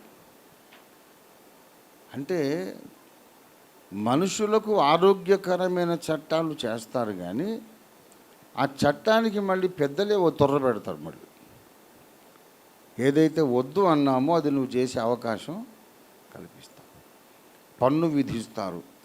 పన్ను ఎట్లా ఎగవేయాలో వాళ్ళే మళ్ళీ మనకు చెప్తారు. నువ్వు 1,00,000 రూపాయలు పన్ను కట్టాలి కదా, అది కట్టడానికి వీలు లేకుండా లెక్కలు ఇలా రాయి, ఈ రహస్యం నీకు చెప్పినందుకు 25,000 లంచం ఇక్కడ పడి. ఇంత అవినీతి. వీళ్ళని ఎవరు లంచగొండులను కొట్టరు. ఆరోగ్యాలు పాడు చేసే పదార్థాలు అమ్మే వాళ్ళను కొట్టరు. సువార్త చెబితే దేశం పాడైపోయిందట. సువార్త చెబితే ఎవడికి క్యాన్సర్ వచ్చింది? క్యాన్సర్ నయమైంది. ఇంకా దేవునికి స్తోత్రం కలుగును గాక. బ్రతుకులు బాగుపడ్డాయి. అనేక మంది రౌడీ షీటర్లు, నరహంతకులు, కిరాయి హంతకులు, వ్యభిచారులు, త్రాగుబోతులు సువార్త విని ఆ వ్యసనాలు మానేసి పరిశుద్ధ జీవితం ఆరోగ్యంగా జీవించి వాళ్ళ ఇంటికి శాంతి సమాధానాలు తెచ్చుకున్నారు సువార్త ద్వారా. దేవుని స్తోత్రం కలుగును గాక. నిజంగా చెడ్డ పనులు చేసే వాళ్ళను కొట్టడం మానేసి సువార్త చెప్పే వాళ్ళని ఎందుకు కొడతారు? మా హైదరాబాద్లో ఇల్లు అద్దెకు కావాలని వెతుక్కుంటుంటే భార్యాభర్తలు వెళ్ళి అడిగారు అనుకోండి, ఆ అమ్మాయి ముఖాన బొట్టు లేదు, కొంపదీసి మీరు ప్రార్థనలు చేసే వాళ్ళ ఏంటి? మేము ఇవ్వం, మీకు టొయిలెట్ బోర్డు ఉంది, మేము ఇవ్వం. ఎంత అద్దెలే ఇస్తామండి, ఇల్లు బాగా కాపాడుకుంటాం నీట్గా. లేదు లేదు లేదు మీకు ఇవ్వం. తాగుబోతులకైనా ఇస్తాం, వ్యభిచారులకైనా ఇస్తాం, పాపం చేసే వాళ్ళకైనా ఇస్తాం, ప్రార్థన చేసే వాళ్ళకి ఇవ్వం. ఇది ఈ లోకంలో ఉన్న పరిస్థితి. ఎందుకంటే ఈ లోకమంతయు సైతాను ప్రభావములో ఉన్నది. ఈ లోకమంతా సాతాను అధికారములో ఉన్నది. అపోస్తలుల కార్యాలు 26వ అధ్యాయం 18వ వచనం చూడండి దయచేసి. 26:18. నీవు నన్ను చూచి ఉన్న సంగతి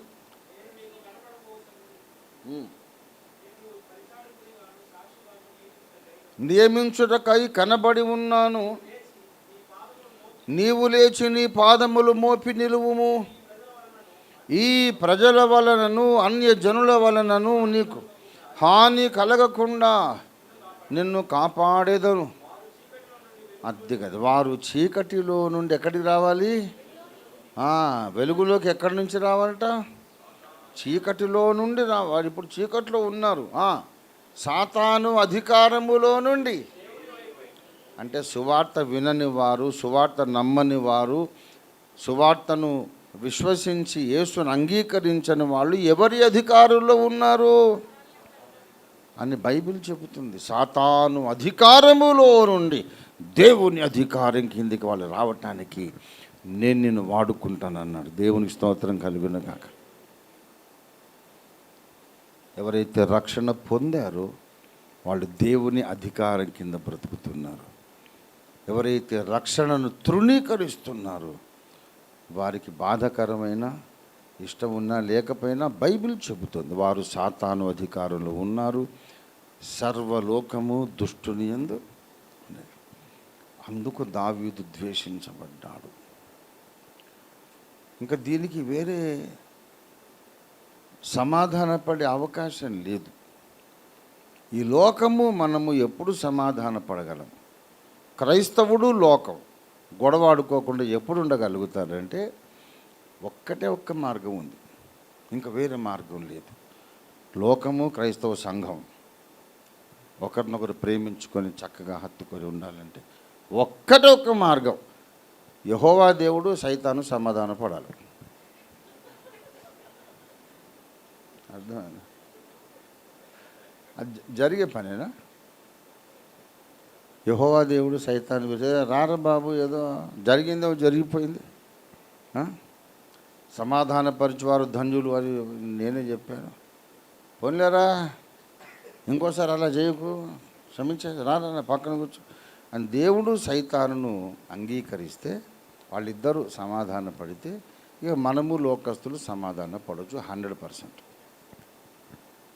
ఇక అది జరగనంత వరకు ఇక్కడ మనకు లోకానికి సమాధానం ఉండదు. కొంతమంది అనుకుంటారు సువార్తను నేను ప్రకటిస్తున్నందుకు వాళ్ళు ద్వేషిస్తున్నారు కదా. సువార్తను వాడికి బాధ కలగకుండా చెప్పాలి. యేసుని నమ్ముకో అనేది వాడికి మనసు గాయపడకుండా చెప్పాలి. అందుకే వచ్చింది ప్రాస్పరిటీ గాస్పుల్. ఇదంతా వీళ్ళు పిచ్చోళ్ళు, అమాయకులు. లోకానికి నొప్పి కలగకుండా సువార్త చెప్దాం అనుకున్న ప్రతి ఒక్కడు అమాయకుడే. నువ్వెంత బాగా చెప్పినా, ప్రేమగా చెప్పినా, లాజిక్ వాడి, తర్కము వాడి, వేదాల్లో ఉంది, శాస్త్రంలో ఉంది, సైన్స్ ప్రకారం రుజువులు, నువ్వు ఎన్ని చెప్పినా సరే ప్రేమించి చెప్పు, వాడిని గడ్డం పట్టుకొని బుజ్జగించి బతిమాలి వాడి కడుపులో తలకాయ పెట్టి నువ్వే గొప్పోడివి అని ఎన్ని రకాలుగా వాడికి మస్కా కొట్టి ఎలా చెప్పినా సరే ఆఖరణ యేసు అంటావు చూడు, అప్పుడు భగ్గును మండుద్ది వాడికి. గౌతమ బుద్ధుని యందు విశ్వసించుడి అని ఒక కూటం పెట్టామనుకోండి, ఎవడు కొట్టాడు. బాగానే ఉంది కదా, విందాంరా, నచ్చితే నమ్ముదాం, లేకపోతే లేదు. 33 కోట్ల దేవతల్లో ఏ దేవత పేరు మీద మీటింగ్ పెట్టినా ఎవరికి కోపం రాదు, బీపీ పెరగదు. ఏ దేవతన్నా ఓకే, యేసు అనగానే వాడికి జర్రమని బీపీ పెరుగుతుంది. ఎందుకు తెలుసా? ఈ కోట్ల మంది అంతా ఒక కేటగిరీ, యేసయ్య ఒక్కడు వేరే కేటగిరీ. ఆయన పాపులలో చేరక ప్రత్యేకంగా ఉన్నవాడు. దేవునికి స్తోత్రం కలుగునుగాక.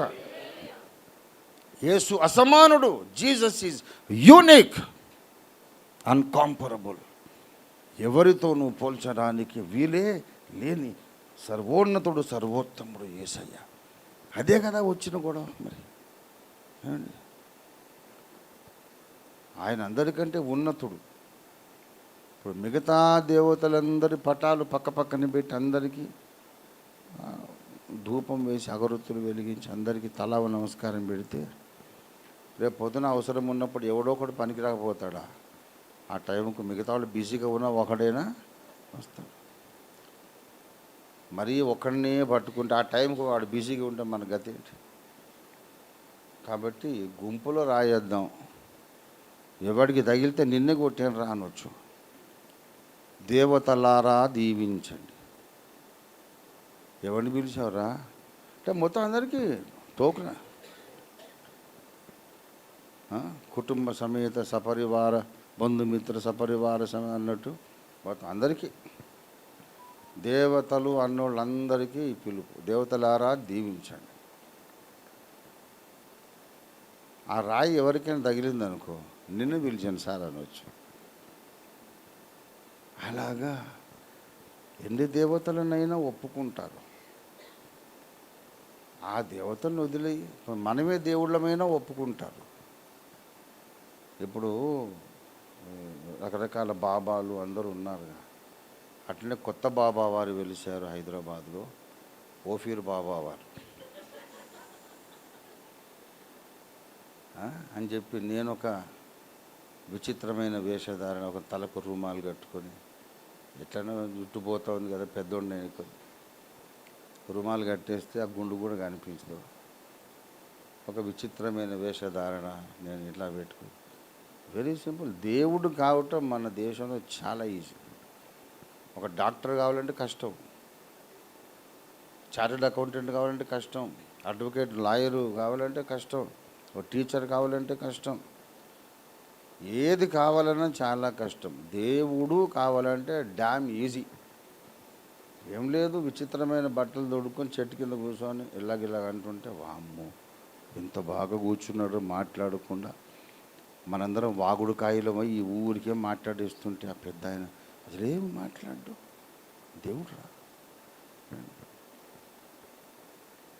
అని దేవుణ్ణి చేసేస్తారు. ఇన్ని కోట్ల దేవతల్లో ఎవరి మీద మీటింగ్ పెట్టినా కొట్టరు, నేనే దేవుణ్ణి అన్నా సరే కొట్టరు. మనం నచ్చినోడు ఎవడో ఉంటాడు, తలకు మాసినోడు, బాగానే ఉన్నాడు ఈ పిల్లోడు, వీడిని కూడా దేవుడు అనుకుందాం. ఇంకా కొందరు అంటే దేవతలు ఇబ్బంది లేదు, చెట్టును దేవుణ్ణి చేయండి, ఆఖరి కుక్కను కూడా దేవుణ్ణి చేస్తారు. జనగాం దగ్గర వసంతపురపు వాగని ఒక వాగు ఉండేది జనగాం దగ్గర. అది 1954లో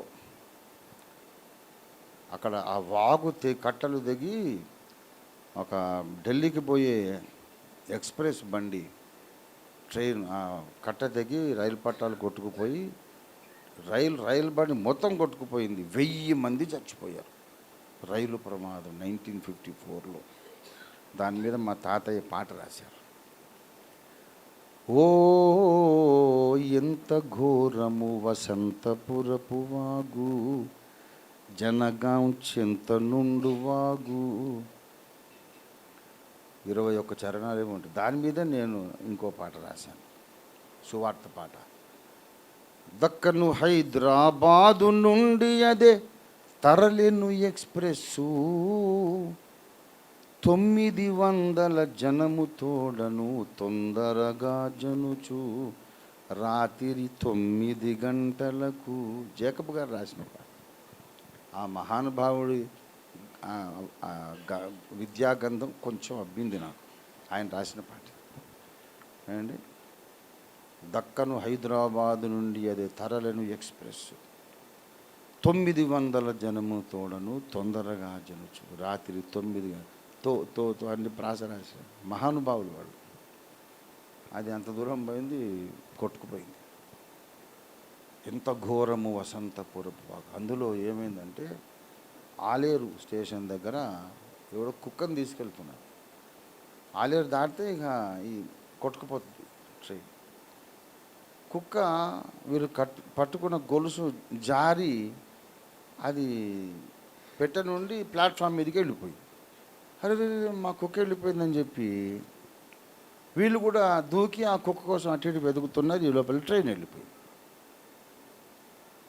అల్లంత దూరం వెళ్ళి కొట్టుకుపోయింది. ఇక 1000 మంది చచ్చిపోయారు. ఈ కుక్క బయట దూకబెట్టి కదా నేను బతికిపోయాను అని చెప్పి వాడు దండ కొనుక్కొచ్చి ఆ కుక్కకు దండేసి వాడు వాడి చుట్టాలు మొత్తం ఆ కుక్కకు మొక్కడం మొదలుపెట్టాడు. గొలుసు జారి ఆ లేరు దగ్గర కుక్క బయట దుముకన్. తాతయ్య జేకబ్ తాతగారు దాన్ని దండలు తెచ్చి మెడలో వేసి మన చుట్టాలందరూ మొక్కారు. ఎంతటి తిక్క చేష్టలయ్యా అన్నారు తాతయ్య గారు. మంచి సువార్త గీతం ఆ రోజుల్లో. అంటే దేన్నైనా, ఒక జంతువును దేవుణ్ణి చేస్తారు, ఒక విషం పురుగును దేవుణ్ణి చేస్తారు. మనమందరం దేవుళ్ళమైనా పర్లేదు, కానీ మన కొరకు మరణించి లేచిన యేసు అనగానే బీపీ పెరిగిపోతుంది. వద్దురా, కొట్టండి చంప. ఎందుకు? నువ్వు ఎంత నేర్పుగా సువార్త చెప్పినా లోకము మెచ్చుకోదు. ఆ యేసు అనే పేరు రానంత వరకే ఫ్రెండ్షిప్. యేసు అన్నామంటే పచ్చగడ్డి వేసిన భగ్గుమంటుంది. ఎందుకంటే ఈ లోకం దుష్టుని యందున్నది. అది గమనించాలి. There is no way I can please the world while preaching the gospel.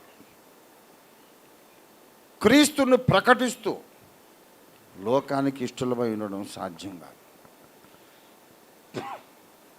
నువ్వెంత సేవ చేసినా సేవ చేసినంతసేపు చేయించుకుంటారు, మళ్ళీ నీ మీద నింద మోపుతారు. మదర్ తెరెసాను భారత ప్రభుత్వం ఆమె చేసిన విశేషమైన సేవలను మెచ్చి భారతరత్న అని బిరుదిచ్చింది. అవునా? Bharat Ratna mother Teresa. ఇవాళ ప్రచారాలు చేస్తున్నారు. మదర్ తెరెసా మతం మార్చింది, 1000 మంది అమ్మాయిలను విదేశాలకు అమ్మేసింది. అడ్డమైన చెత్త ప్రచారం, ఫాల్స్ ప్రోపగాండా. ఆమె అమ్మాయిలను నమ్ముకోవడం ఏంటండి? ఈ బీజేపీ ఐటీ సెల్ వాళ్ళు చేస్తున్నటువంటి విష ప్రచారం. ఆమెను వాటికన్ సిటీ ఏమో ఆమెను సెయింట్ అని ప్రకటించారు. ఈ పనికి మాలిన వాళ్ళేమో ఆమెను దుర్మార్గురాలుగా చిత్రీకరిస్తున్నారు. ఎందుకు తెలుసా? కుష్ఠరోగులకు సేవ చేసింది అంతవరకు బాగానే ఉంది. కుష్ఠరోగులకు సేవ చేసింది అంతవరకు బాగానే ఉంది. కానీ యేసు అంటుంది మాటికి మాకు చిర్రెత్తిపోదా? మరి ప్రాబ్లం ఈజ్ విత్ జీసస్. యేసు అనేది లేకుండా నువ్వు ఎంత సేవ అన్నా చెయ్యి. కానీ కుష్ఠరోగులకు సేవ చేసే ఒక మదర్ తెరెసా, ఒక గ్రాహం స్టెయిన్స్ క్రీస్తు మార్గంలో తప్ప ఇంకొక మార్గంలో ఎవడైనా ఎన్నటికైనా పుట్టడం అసాధ్యం. వేరే మతాలలో కుష్ఠరోగులకు సేవ చేసేవాళ్ళు ఎందుకు లేరు? ఎందుకంటే యేసయ్య ప్రేమమూర్తి గనుక యేసును తమ గుండెల్లో నింపుకున్న వాళ్ళు కూడా ప్రేమతో నింపబడి అందరూ అసహించుకునే వాళ్ళకి వీళ్ళు సేవ చేస్తున్నారు. No other religion can produce one Mother Teresa. అదే వీళ్ళకు బాధ. మనం చేసే సేవా కార్యక్రమాలన్నీ ఓకే, కానీ యేసు అంటాం చూడు, వాడికి చిర్రెత్తిపోతుంది. కనుక లోకము నిన్ను ద్వేషించకూడదు అంటే నువ్వు యేసును వదిలేయాలి. వదిలేద్దామా? మనకు దిక్కే లేదు. యేసును వదిలేస్తే గ్యారంటీగా నరకమే. ఇంకా వేరే మార్గం, వేరే అవకాశం లేదు. అందుకే యేసయ్యను పట్టుకోవాలి, యేసునే ప్రకటించాలి, యేసునే అందరికీ పరిచయం చేయాలి.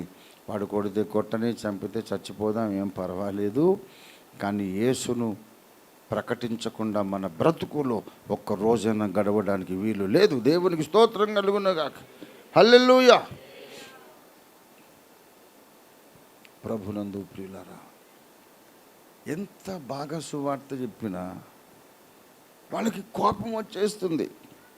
అపొస్తలుల కార్యాలు 22వ అధ్యాయం 22వ వచనం చూడండి. Easy to remember that reference 22:22. ఈ మాట వరకు పౌలు చెప్పినది వాళ్ళు ఆలకించుచు వెంటనే అప్పుడు ఇటువంటి వాడు బ్రతుకుటకు, పౌలు తన సాక్ష్యం చెప్పుకుంటున్నాడు. సాక్ష్యం చెప్పుకుంటుంటే ఇట్టంటోడు బ్రతకడానికి తగ్గడండి. ఎందుకబ్బా బ్రతకకూడనంత తప్పు ఏం చేశాడు ఆయన? వీడిని చంపి తీరాలి అన్నంత నేరం ఏం చేశాడు? అంత చెడ్డ మాటలు ఏం చెప్పాడు? చూడండి ఏం చెప్పాడు అంతకుముందు పైన వచనాలు. మరి 20వ వచనం, మరియు నీ సాక్షి అయిన స్టెఫను రక్తము యేసయ్యతో చెబుతున్నాడు. 18 నుండి చూడండి. అప్పుడు ఆయన, నీవు త్వరపడి యెరూషలేమును విడిచి శీఘ్రంగా వెళ్ళుము, నన్ను గూర్చి నీవిచ్చు సాక్ష్యం వారు అంగీకరింపరని చెప్పాడు. అందుకు నేను, ప్రభువా, ప్రతి సమాజ మందిరంలోనూ నీ యందు విశ్వాసం ఉంచి వారిని చెరసాల్లో వేయించుచు కొట్టుచుంటినని వాళ్ళకు బాగా తెలుసయ్యా. నీ సాక్షి అయిన స్టెఫను రక్తము చిందింపబడినప్పుడు నేను కూడా దగ్గర నిలిచి అందుకు సమ్మతించి అతని చంపిన వారి వస్త్రములను కావలి ఉంటిని అన్నాను. అందుకు యేసయ్య అన్నాడు, వెళ్ళుము, నేను దూరముగా అన్య జనుల వద్దకు నిన్ను. సాక్ష్యం చెబుతున్నాడు. యేసు ప్రభువు వారు, నా సేవ చేయవయ్యా, సువార్త చెప్పమని తార్సువాడైన సౌలుతో మాట్లాడాడు. సౌలు అంటున్నాడు, వాళ్ళు నన్ను నమ్మరయ్యా, నేను సువార్త చెబితే. అనేక మందిని చంపించాను, జైల్లో వేయించాను, కొట్టాను. స్టెఫను రక్తము చిందించినప్పుడు ఆ వస్త్రాలకు నేనే కావలిగా ఉన్నాను. నన్ను ఎవరు నమ్మరు తండ్రి అంటే, పర్వాలేదు, ఇశ్రాయేలు జనాంగానికి దూరంగా అన్యుల వద్దకు నిన్ను పంపిస్తాను, వెళ్ళి నా సాక్షిగా బ్రతుకొని యేసయ్య నాకు చెప్పాడని చెబుతుంటే ఇట్లాంటోడు బ్రతకడానికి తగడాడు. ఏమి అంత తప్పేమైంది అక్కడ? ఏమైనా చెడ్డ మాటలు మాట్లాడా? ఎవరినైనా వ్యక్తిగతంగా దూషించాడా? తన అనుభవం ఏదో చెప్పుకుంటున్నాడు. నమ్మితే నమ్ము, లేకపోతే వదిలేయి. ప్రభువు నన్ను దర్శించాడు, తన సేవకు పిలిచాడు. నేను తగను ప్రభువాన్ని మొత్తుకున్నా సరే, లేదు నువ్వు వెళ్ళాలి. యూదులు నమ్మకపోతే అన్యులకు సువార్త చెప్పని యేసయ్య నాకు చెప్పాడు అంటుంటే ఇట్లాంటోడు బ్రతకడానికి తగడు. ఏమి లాజిక్ అసలు? 30 సంవత్సరాలు కుష్ఠరోగుల చీము, రసి, పుళ్ళు కడిగి ఆయింట్మెంట్ పెట్టి, వాళ్ళకు వేర్లు ఉండవు అన్నం కలుపుకోవడానికి, ముద్ద కలుపుకొని తినటానికి. గ్రాహం స్టెయిన్స్ గారు ఒక అమ్మలాగా ఆ కుష్ఠరోగుల నోట్లో ముద్దలు పెట్టి తినిపించారు 30 సంవత్సరాలు. ఇట్లాంటోడు బతకడానికి తగడని చంపేశారు. ఏమి అంత తప్ప? తాగుబోతుల్ని, కిరాయి గుండాలను, మత్తు మందులు రవాణా చేసేవాళ్ళను ఏమనరు, కానీ సమాజానికి సేవ చేసే వాళ్ళను ద్వేషిస్తారు. వీడు బ్రతక తగడు అట. ఎందుకు తగడంటే వీడి మాటలు, వీడి ప్రవర్తన ద్వారా అందరి మనోనేత్రాలకు యేసు కనబడుతున్నాడు. యేసు కనబడుతున్నాడు. వాళ్ళ ప్రేమలో, వాళ్ళ వినయములో, సాత్వికంలో దే ఆర్ షోయింగ్ జీసస్. వీడి బ్రతకనివ్వద్దు అనుకుంటున్నారు. ఇది మొత్తం బట్టలు ఇప్పదీసి సమాజాన్ని మీ ముందు నిలబెట్టాను. వాళ్ళేదో ధర్మము, ధర్మరక్షణ, అదేదో చెప్తారు. అవన్నీ ఒట్టి బయట వాళ్ళ ముసుగులు. మన దేశం గొప్పది కాదని ఎవడన్నాడు? మన దేశం గొప్పదే బాబు. జర్మనీ, ఫ్రాన్స్, చైనా, రష్యా, ఏ దేశములో లేనటువంటి ప్రవచనాలు మన దేశపు వేదాలలో యేసును గురించి రాయబడ్డాయి. కనుక నా దేశం గొప్పది అంటుంటే వాడికి ఇంకా మండిపోతుంది. నా దేశం గొప్పది అన్నంతవరకు బాగానే ఉంది. మరి యేసు అంటాం ఏంటి? మళ్ళీ మాకు ఆయనతోనే కదా గొడవ. అసలు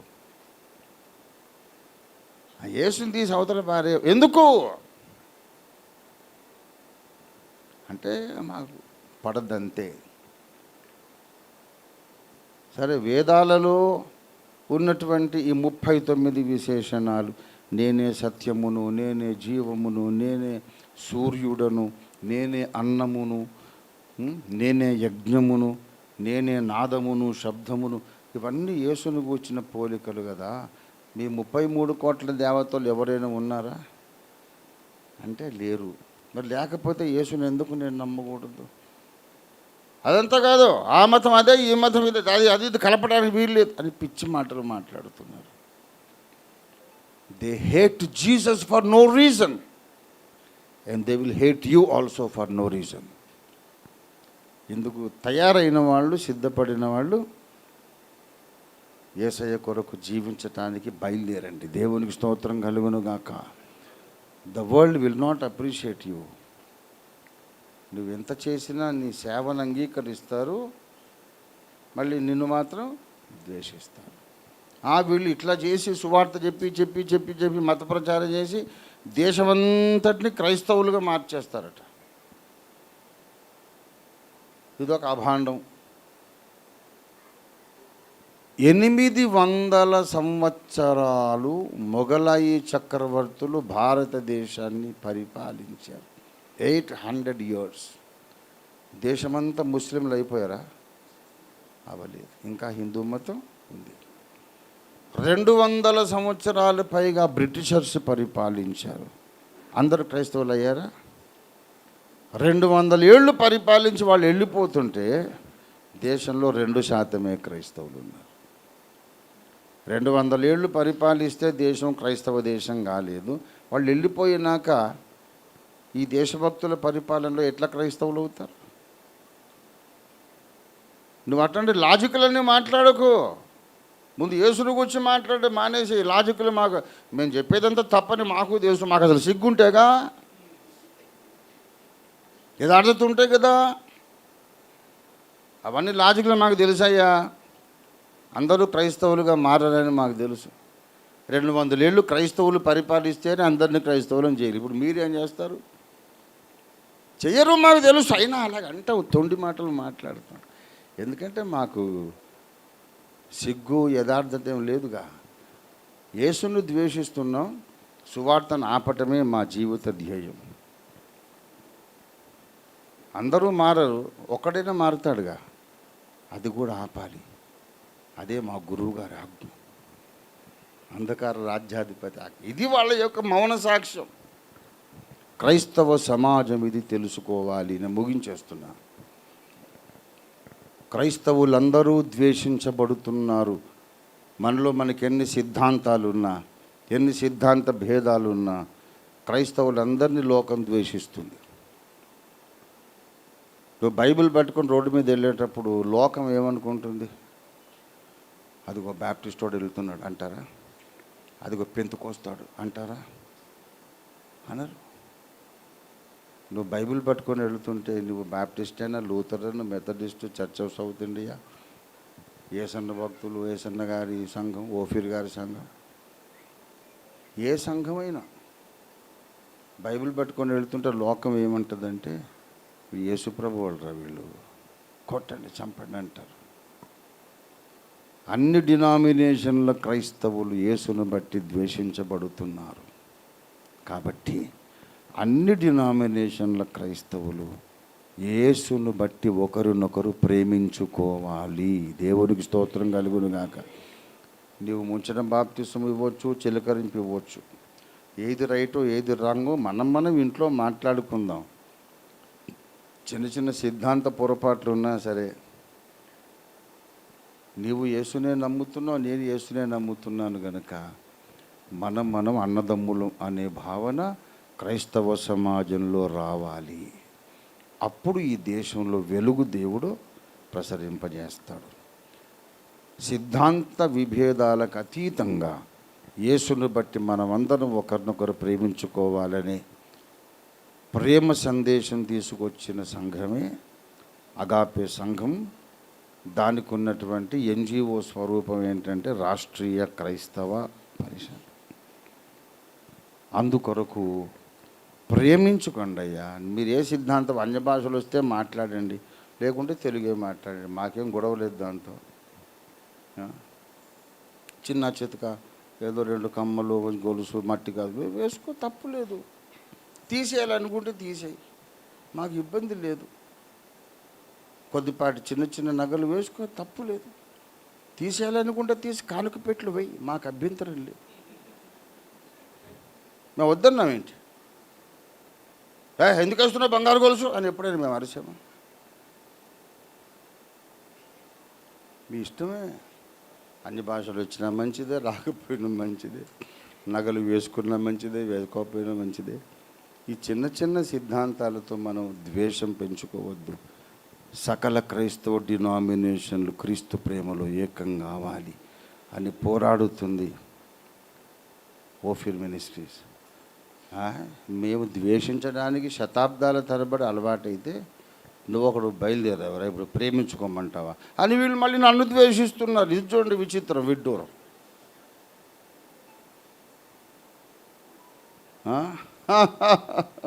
వీళ్ళు నన్ను ద్వేషిస్తారు.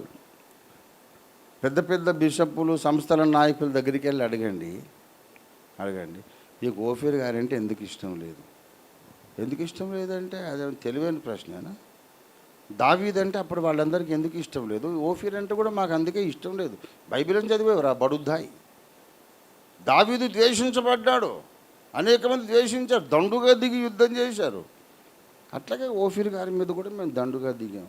రీజన్ ఏంటి? రీజన్ అవసరమా? వాడిని ద్వేషించడం మాకు ఇష్టం కనుక ద్వేషిస్తామంతే. ఒరే మీరు కయ్యనులా హేబెలులా? ఏదో ఒకటి, అదంతా తర్వాత చూసుకుందాం, ముందు వాడంటే మాకు ఇష్టం లేదు. ప్రేమామయుడైన యేసును గురించి ప్రకటిస్తూ క్రైస్తవ నాయకులు ద్వేషంతో నింపబడ్డారు.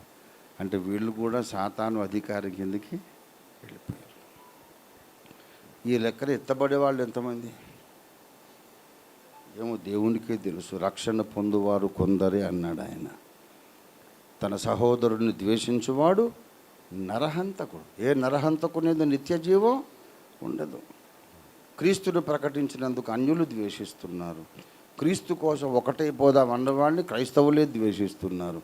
ఈ ద్వేషించే వాళ్ళు ఎవరు ఆ ప్రేమ సామ్రాజ్యంలోకి రారంతే. కనుక అందరి చేత ద్వేషించబడి, ఇటు దేవుని బిడ్డలు అనుకున్న వాళ్ళతోనూ ద్వేషించబడి, దేవుని ఎరుగని వాళ్ళ చేత కూడా ద్వేషించబడి, కేవలం దేవుడు మాత్రమే నాకు వెలుగు, నాకు రక్షణ, నా ప్రాణదుర్గం అనుకొని బ్రతుకున్నంతకాలం దేవుని సత్యాన్ని లోకంలో చాటిస్తానని బయలుదేరిన విశ్వాస వీరుల గుంపు ఇవాళ అగాపే ఫుల్ గాస్పెల్ మినిస్ట్రీస్. దేవుని స్తోత్రం కలుగును గాక. సెల్ఫ్ డబ్బా కొట్టుకోవడం కాదు, అందరూ ఇదే సిద్ధాంతానికి రావాలని చెబుతున్నాను నేను. లోకము ద్వేషించని, కపట సహోదరులు ద్వేషించని, నువ్వు మాత్రం ఈ తరంలో ఒక పౌలులాగా బ్రతకాలి. దేవునికి స్తోత్రం కలుగును గాక. ఇది దేవుని సందేశం. మనం ప్రార్థన చేసుకుంటూ ముగించుకుందాం రండి ప్రియులారా.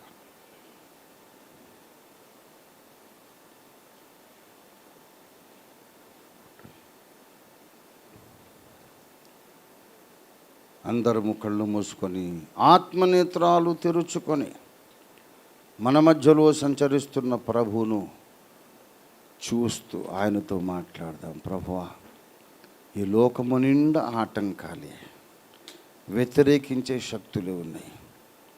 సువార్త చెబితే ప్రజలకి ఇష్టం లేదు. నీ వాక్యములోని సత్యాన్ని మాట్లాడితే నీ ప్రజలకే ఇష్టం లేదు.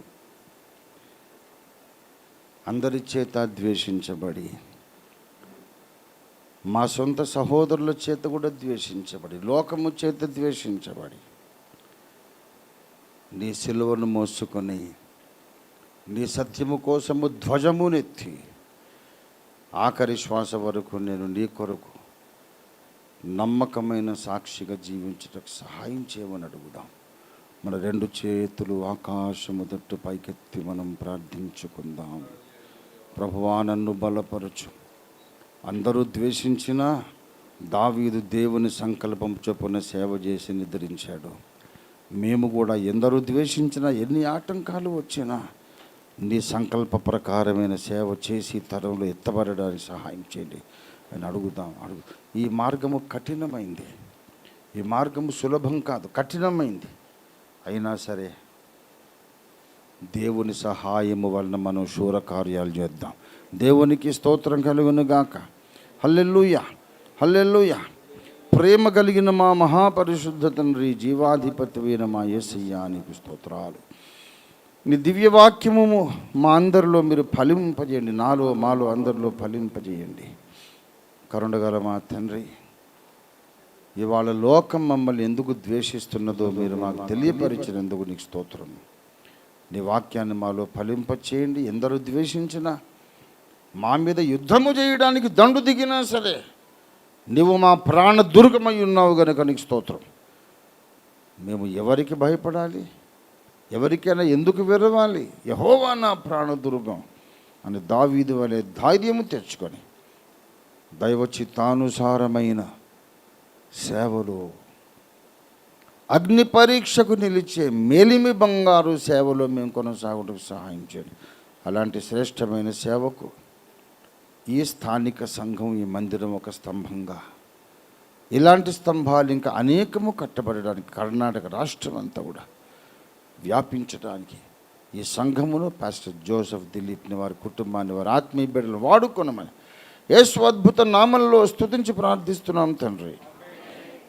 మన తండ్రి అయిన దేవాది దేవుని శాశ్వత ప్రేమయు, సర్వజగద్రక్షకుడైన మన విశ్వాసకర్త, మన సేనాధిపతి అయిన యేసునాథుని అనంత కృపయు, సత్యస్వరూపి మనందరినీ సర్వసత్యంలోకి నడిపించడానికి దిగి వచ్చిన పరిశుద్ధాత్మ దేవుని తోడి దివ్య మనోహర సహవాసము, నిరంతర సమయోచిత సహాయం మనకందరికీ ఎడబాయక నిరంతరము తోడై ఉండి దైవ చిత్తానుసారమైన సేవలో మనందరినీ ముందుకు నడిపించి సంపూర్ణ సిద్ధిలోనికి నడిపించునుగాక. ఆమేన్, ఆమేన్, ఆమేన్. యేసు రక్తమునికి జయం, ప్రభు యేసు రక్తమునికి జయం, ప్రభు యేసు నామమునికి సంపూర్ణ జయం. అపవాదికి వాని సమస్త క్రియలకు అనంత నాశనం కలుగునుగాక.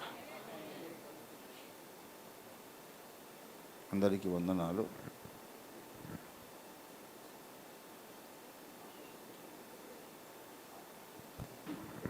ఆర్డినేషన్ సర్వీస్గా దీన్ని ఇంకొక లింక్ పెట్టండి.